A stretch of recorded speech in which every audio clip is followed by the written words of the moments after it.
Hello दोस्तों, आज welcome back Shri Radhe Krishna शिक्षण केंद्र। आज हम एक टॉपिक शुरू करेंगे नया, डिटर्मिनेंट्स यानी सारणिक। ये क्या होता है? इसे लिखने का तरीका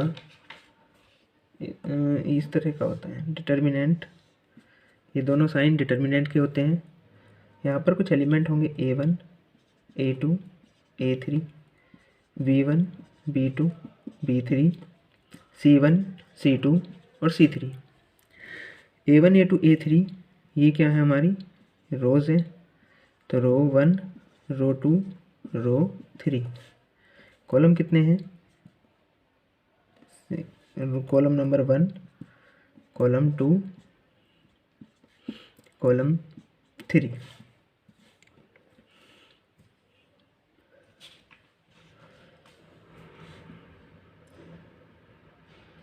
अगर कोई इसका ऑर्डर पूछे हमसे, ऑर्डर ऑफ डिटर्मिनेंट, तो क्या होगा?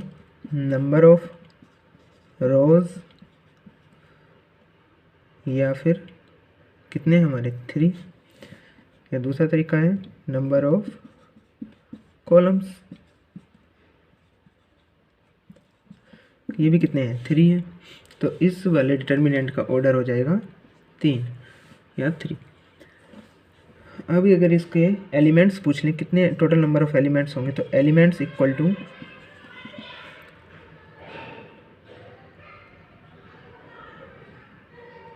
n square. ये n क्या है? n है नंबर ऑफ एलिमेंट। तो n क्या है? नंबर ऑफ कॉलम्स या नंबर ऑफ रोज ही n है। तो n स्क्वायर यानी 3 का स्क्वायर कितना हो जाएगा? 9। तो इसमें टोटल एलिमेंट्स कितने हैं? 9 होंगे।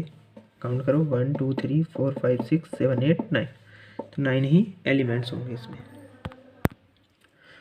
अब अगर हमें इसकी वैल्यूज़ फाइंड करनी हो, तब हमें एक फॉर्मूला याद रखना पड़ेगा डिटर्मिनेंट के अंदर। Plus minus plus minus plus minus plus minus plus, यानी पहले प्लस होगा, फिर माइनस, फिर प्लस, फिर माइनस, फिर प्लस, फिर माइनस, यानी ये आप एक के बाद एक चेंज होते रहेंगे। अब हमें तो अब अगर हमें कोई पूछे कि इसका माइनर बताओ, माइनर ऑफ A1 क्या होगा, तो माइनर होता है वो फॉर्मूला जो बनाया था हमने, plus minus plus minus plus minus और प्लस माइनस प्लस, ये वाला। तो यहाँ पर जो A1 है हमारा, उसके नीचे वाले और उसके सामने वाले ये वाले टर्म छोड़ देंगे, जो बचेगा वही माइनर बन जाएगा, यानी V2, V3, C2, C3। यदि हमें कोफैक्टर पूछे, कोफैक्टर ऑफ A1, तो A1 जो है हमारा, इसके लिए हम क्या करेंगे? -1 की पावर R मल्टीप्लाई, तो सॉरी R प्लस C, और डिटर्मिनेंट जो बचेगा इसके नीचे B2, V3, C2, C3। ये यहाँ पे लिख लेते हैं -R प्लस C। ये R और C क्या है? R है कि कौन सी रो में है और कौन से कॉलम में है। जैसे कि यहाँ पर R की वैल्यू क्या है, क्योंकि हम A1 की बात कर रहे हैं, तो यहाँ पर रो कौन सी है हमारी? फर्स्ट रो है, फर्स्ट रो है, R1 है तो 1 होगा, और कॉलम कौन सा है? फर्स्ट ही कॉलम में है, तो ये भी पावर 1 ही होगी। तो V2, V3, C2 and C3, ये होगा -1 की power 2, B2, B3, C2, C3। -1 की पावर 2 का मतलब होगा +1, क्योंकि माइनस माइनस प्लस हो जाएंगे, तो डिटर्मिनेंट बचेगा B2, B3, C2, C3। तो ये पहले वाले एलिमेंट का कोफैक्टर फाइंड हो गया। ऐसे ही हम किसी भी एलिमेंट का कोफैक्टर फाइंड कर सकते हैं। तो दोस्तों एक क्वेश्चन करते हैं। डिटर्मिनेंट है गिवन हमें 3 -3 -4 2 2 -2 -1 1 और -1। तो इसमें मैं फाइंड करवा रहा हूँ माइनर और cofactor of column first column, यानी कि इसके इस पहले कॉलम के हमें माइनर और कोफैक्टर निकालने हैं। तो इसका जो पहला एलिमेंट है, फर्स्ट एलिमेंट है 3, तो माइनर ऑफ 3 निकालेंगे। तो मैंने क्या बताया था कि 3 के नीचे वाले और सामने वाले हटा देंगे, तो क्या बचेगा हमारे पास डिटर्मिनेंट में 2 - 2 1 - 1। अब इनकी क्रॉस मल्टीप्लाई कर देंगे तो हो जाएगा 2 × 2 -2 माइनस माइनस माइनस प्लस 2 यानी कि 0। तो माइनर आ गया 3 का। अब इसी तरह से माइनर ऑफ किसका निकालेंगे, 2 का, 2 के सामने वाला और ये वाला हटा देंगे तो बचेगा क्या, -3 -4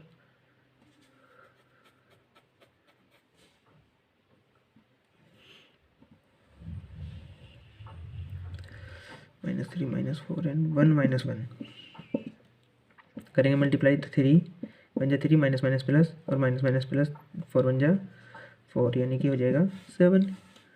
इसी तरह माइनर ऑफ -1 क्या बचेगा, -3 - 4 -3 - 4 2 और -2 2 -2 दैट इज हो जाएगा ये माइनस माइनस प्लस 6 4 2 जा 8 और -8 यानी कि 14। इस तरह से माइनर्स फाइंड हो जाएंगे। अब हमें क्या निकालना है, कोफैक्टर। तो कोफैक्टर निकालेंगे अब। तो क्या निकालना होगा हमें, कोफैक्टर। तो कोफैक्टर ऑफ 3 कैसे निकालेंगे, ये क्या है, -1 की पावर क्या होगा, पहली रो में है, कॉलम पहले कॉलम में है और इसके सामने ये वाले हटा देंगे और बाकी बचेंगे 2 - 2 1 - 1 -1 की पावर हो जाएगा 2 यानी कि प्लस हो जाएगा, तो 2 - 2 1 - 1 इसे सॉल्व कर लेंगे। 2 1 जा 2 यानी -2 2 1 जा 2 और माइनस माइनस प्लस हो जाएंगे 2 0 आ जाएगा। इसी तरह से कोफैक्टर ऑफ 2 ये निकालेंगे तो -1 की पावर कितना होगा, पहले रो कौन सी रो में है, 2 सेकंड रो में है, 1 2 सेकंड रो में है और कॉलम कौन सा है, फर्स्ट ही कॉलम है, तो 2 की पावर -1 की पावर 2 + 1। अब क्या बचेगा हमारे पास, 2 के सामने वाला हटा देंगे तो बचेगा -3 - 4 पहले ऊपर वाले और अब ये यहाँ पे क्या बचेगा 1 और -1 -1 की पावर 3 इनकी मल्टीप्लाई करेंगे तो माइनस माइनस प्लस 4 1 जा 4 -4 है और माइनस की मल्टीप्लाई करेंगे तो हो जाएगा +4 -1 की पावर ऑड तो हो जाएगा माइनस और 4 3 हो जाएंगे 7 तो -7 होगा।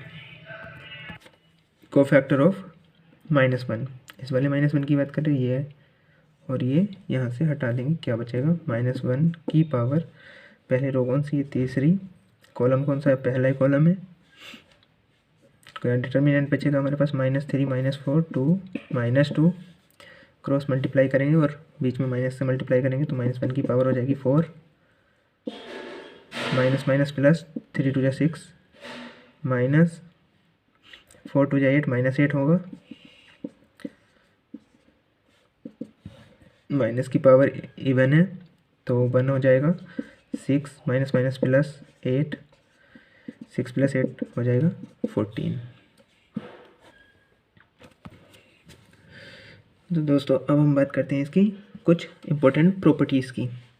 यदि किसी भी डिटर्मिनेंट में कोई भी रो या कॉलम 0 हो तो उस डिटर्मिनेंट का वैल्यू कितना हो जाएगा, 0। जैसे 0 0 0 1 2 3 5 6 8, तो हम जब इसे ओपन करेंगे, जब इसकी वैल्यू फाइंड करने जाएंगे तो तब ये सब 0 से ही मल्टीप्लाई होगा तो इसलिए हमारा 0 हो जाएगा। या फिर ये इस तरह से होता 6 7 0 0, तब भी ये पूरा डिटर्मिनेंट की वैल्यू 0 हो जाएगी। दूसरी प्रॉपर्टी है यदि किसी डिटर्मिनेंट में ए बी सी डी रो को कॉलम बना दिया जाए, तो ये रो थी, इसको हमने कॉलम बना दिया, ये रो है तो इसको हमने कॉलम बना दिया डी, तो इनकी दोनों की वैल्यू हमेशा इक्वल होगी। तीसरी प्रॉपर्टी की बात करें तो डिटर्मिनेंट है हमारे पास ए बी सी डी, यदि हम इसकी रो मतलब जो फर्स्ट रो है और ये सेकंड रो है, तो अगर हम इन्हें फर्स्ट रो को सेकंड रो में लिखें और सेकंड रो वाले को फर्स्ट रो में लिखें, तो बस एक चीज़ चेंज हो जाएगी, यहाँ पर माइनस का चिन्ह, बाकी वैल्यू सेम ही होगी इसकी।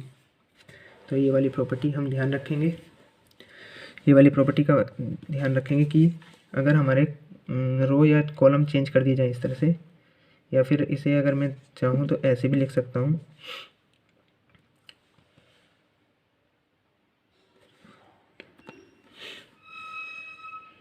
ये ए सी कॉलम था हमारा, तो ए सी की जगह हम लिख दें बी डी और यहाँ पर आ जाए ए सी, तब भी माइनस से मल्टीप्लाई कर दें तब भी वैल्यू हमारी सेम ही रहेगी।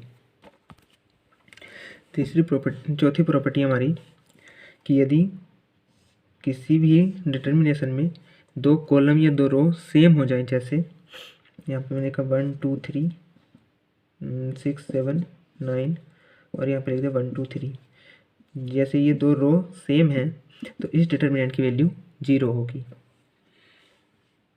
या फिर दो कॉलम सेम हो जाए, जैसे मान लेते हैं 1 2 3 0 1 4 एंड 1 2 3, तो इसमें भी दोनों कॉलम सेम है तो इस डिटर्मिनेंट की वैल्यू भी 0 होगी। आपको सॉल्व करने की ज़रूरत नहीं पड़ेगी, डायरेक्ट आंसर लिखना है।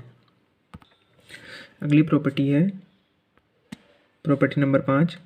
इसमें क्या है कि यदि हमें किसी पर्टिकुलर नंबर में, जैसे m से मल्टीप्लाई है किसी कॉलम या रो में, तो हम उसे कॉमन ले सकते हैं, A1 A2 A3 B1 B2 B3 C1 C2 C3, तो हम इसमें से m कॉमन निकाल सकते हैं बाहर, या ये डिटर्मिनेशन ऐसे का ऐसे ही उतार देंगे बचा हुआ,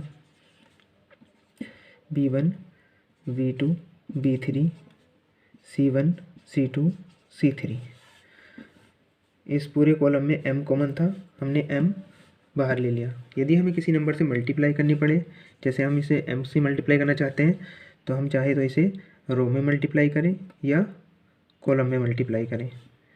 अगर हम इसे रो में मल्टीप्लाई करते तो क्या हो जाएगा, m A1 m B1 m C1 A2 B2 C2 A3 B3 C3। तो यहाँ पर भी अगर हम m कॉमन लेना चाहें, ये फ्रैक्शन भी हो सकता है या डिवाइड करना चाहें, जैसे मान लो m में डिवाइड करना चाहता हूँ, तो यहाँ पर m में डिवाइड भी कर सकता हूँ। ये प्रॉपर्टी नंबर 5 है। यदि 6 प्रॉपर्टी की बात करें तो इसमें यदि हमारे पास कुछ इस तरह का है कि A1 plus m A2 plus m A3 plus m और यहाँ हो B1 B2 B3 C1 C2 C3, तब हम इसे कैसे करेंगे, तो ये फर्दर दो भाग में टूट जाएगा। जब ये प्लस हो रहे हैं सारे, तो यहाँ पर आ जाएगा A1 A2 A3 B1 B2 B3 C1 C2 C3 plus, क्योंकि यहाँ पर प्लस लगा हुआ है सब में, तो पहला टर्म हो जाएगा हमारा, यहाँ पर M1 M2 M3 कर देते हैं, तो ये हो जाएगा M1 M2 M3 B1 B2 B3 C1 C2 C3। दोस्तों अब हम कुछ क्वेश्चन देख लेते हैं। ये क्वेश्चन है हमारा, find the value of determinant x x x x y y x z z। अब हम इसमें क्या करेंगे, तो अगर चाहें तो डायरेक्ट सॉल्व कर लें या फिर कुछ हम प्रॉपर्टीज़ का यूज़ करते हैं। जैसे मैं कॉलम पहले में से अगर मैं ये वाला माइनस कर लेता हूँ C2, इस कॉलम में से ये वाला कॉलम सब्ट्रैक्ट कर देता हूँ और इस वाले कॉलम में से ये वाला कॉलम सब्ट्रैक्ट कर देता हूँ, तब क्या बनेगा मेरे पास? ध्यान से देखो, C1 में से C2 घटाना है, यानी x माइनस एक्स क्या हो जाएगा? 0। यहाँ पर हो जाएगा x माइनस वाई, ये वाला भी हो जाएगा x माइनस जेड, ये हो जाएगा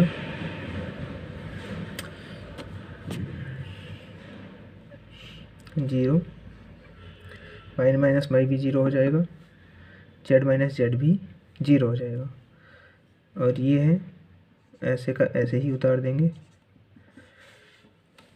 तो दोस्तों मैंने तुम्हें बताया था कि अगर किसी भी डिटर्मिनेंट में कोई भी कॉलम या रो 0 हो तो उस डिटर्मिनेंट की वैल्यू कितनी होती है? 0 होती है। दोस्तों दूसरा क्वेश्चन देखते हैं हम। इसमें 1x Y plus Z, 1y Z plus X, 1z X plus Y. इसमें क्या करेंगे, ये वाला कॉलम और ये वाला कॉलम ऐड कर देंगे। ये कॉलम कौन सा है? C2, ये हमारा है C3, दोनों को ऐड करके C2 में ही लिखेंगे। तो क्या होगा? 1 1 1, दोनों ऐड हो जाएंगे तो क्या हो जाएगा? x plus Y plus Z, ये वाला भी क्या हो जाएगा? x plus Y plus Z, ये वाला भी क्या हो जाएगा हमारा? x plus Y plus Z. ये क्या बचेगा यहाँ पे? Z plus Y plus Z, Z plus X और x प्लस वाई। इन तीनों में x plus Y plus Z common है। 1 1 sorry x plus Y plus Z हम कॉमन ले लेंगे इस कॉलम में से, तो यहाँ क्या बचेगा? 1 1 1, यहाँ पर भी क्या बचेगा? 1 1 1, ये हो जाएगा Y plus Z, Z plus X और एक्स प्लस वाई। ये दो कॉलम आइडेंटिकल हो गए, सिमिलर हैं, तो इस पूरे डिटर्मिनेंट की वैल्यू कितनी हो जाएगी? 0। 0 की मल्टीप्लाई हम इससे करेंगे तब भी 0 ही आएगा। हेलो गाइस, अगला क्वेश्चन है find determinant 1 omega omega square omega 1 omega square omega और 1, जहाँ ये ओमेगा, ये डब्लू नहीं गाइस, ओमेगा है, क्यूब रूट ऑफ यूनिट है। तो हम जानते हैं कि 1 प्लस ओमेगा स्क्वायर की वैल्यू होती है 0, और इसी से हम सवाल सॉल्व करने वाले हैं। तो गाइस ये है 1 प्लस ओमेगा की power 2 omega 1 omega square omega और 1। इस क्वेश्चन में चाहे तो तीनों रो ऐड कर लो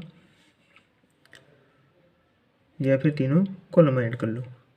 जैसे मैं कह सकता हूँ C1 plus C2 plus C3 and tends to C1, तीनों को ऐड करके C1 में लिखना है हमें। तो C1 है तो 1 प्लस ओमेगा स्क्वायर, यहाँ भी क्या हो जाएगा? Omega plus 1 plus omega square, यहाँ भी क्या हो जाएगा? Omega square plus omega plus 1। Second column ऐसे ही ओमेगा स्क्वायर और 1, इन तीनों का सम 0 होता है, तो पूरा ही पहला कॉलम हमारा 0 0 हो जाएगा। ओमेगा 1 ओमेगा स्क्वायर और 1, तो इस डिटर्मिनेंट की वैल्यू क्या आ जाएगी हमारी? 0 आंसर। तो दोस्तों हमने डिटर्मिनेंट चैप्टर कंप्लीट कर लिया है। Thank you for watching.